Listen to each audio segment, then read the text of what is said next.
نحمدہ ونصلی علی رسولہ الکریم اما بعد۔ میرے پیارے پیارے میٹھے میٹھے اہل حدیث بھائیوں، رمضان المبارک کا بابرکت مہینہ بالکل قریب آ چکا ہے، جہاں ہم رمضان المبارک کے روزے رکھیں گے، تلاوت کلام پاک کریں گے، دیگر عبادات کے ساتھ میں انشاءاللہ نماز تراویح کا بھی بھرپور اہتمام کریں گے۔ نماز تراویح کے تعلق سے محققین علماء اہل حدیث کی چند تحقیقات آپ کے پیش نظر کرنا چاہتا ہوں۔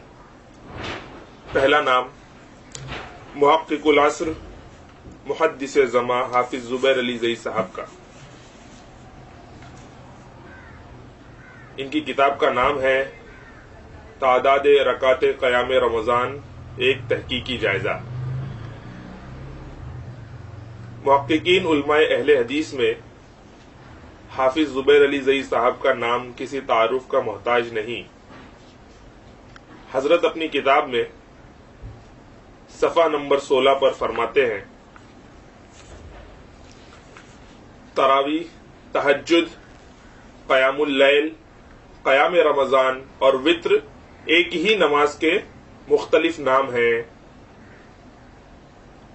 حافظ زبیر علی زئی صاحب کی تحقیق کے مطابق تراویح، تہجد، قیام اللیل، قیام رمضان اور وتر ایک ہی نماز کے مختلف نام ہیں، دو الگ الگ نمازیں نہیں ہیں۔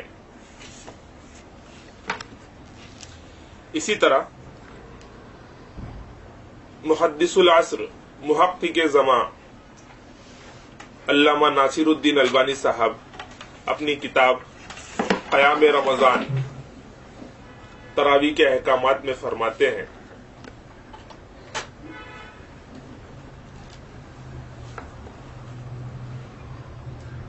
تراویح کا وقت نماز عشاء کے بعد سے فجر تک ہے۔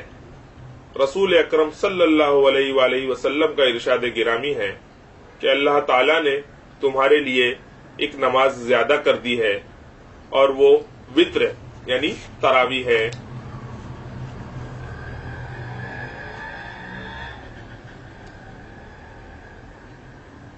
محدث العصر ناصر الدین البانی رحمہ اللہ کے نزدیک بھی وتر اور تراویح ایک ہی نماز کے دو نام ہیں، یہ دو الگ الگ نمازیں نہیں ہیں۔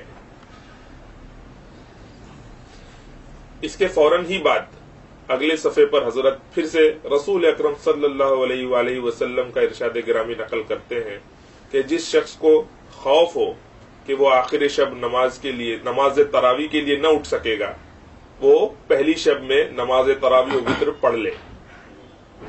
حدیث میں عربی متن میں وتر کا لفظ موجود ہے، جس کا ترجمہ اردو میں تراویح سے کیا گیا ہے۔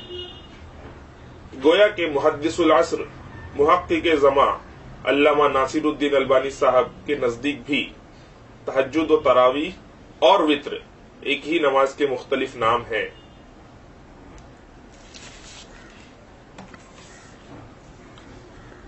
اسی طرح ایک اور چوٹی کے محقق حافظ عبد الرحمن صاحب اپنی کتاب رحمانی نماز کلاں کے صفحہ نمبر 185 پر لکھتے ہیں کہ تراویح یا تہجد جو عشاء کے بعد فجر سے پہلے پڑھی جاتی ہے، اس کے مختلف نام ہیں، وتر، تطوع، نفل، تہجد، تراویح وغیرہ۔ گویا کہ حافظ عبد الرحمن صاحب کے نزدیک بھی وتر اور تراویح ایک ہی نماز کے دو نام ہیں، دو الگ الگ نمازیں نہیں ہیں۔ میرے پیارے پیارے میٹھے میٹھے اہل حدیث بھائیوں، آپ نے دیکھا کہ ان محققین علماء اہل حدیث کے نزدیک تراویح و وتر ایک ہی نماز کے دو نام ہیں، دو الگ الگ نمازیں نہیں ہیں۔ یہ خود ان کی کتابوں میں لکھا ہوا موجود ہے اور بالکل صاف اور عیاں ہے۔ تو میرے پیارے پیارے میٹھے میٹھے اہل حدیث بھائیوں، ان محققین علماء اہل حدیث کی طرف سے عوام اہل حدیث کو اس مرتبہ رمضان المبارک کے مہینے میں نماز تراویح میں بھاری بھرکم ڈسکاؤنٹ آفر کیا جا رہا ہے۔ جو حضرات 8 رکعت تراویح پڑھا کرتے تھے،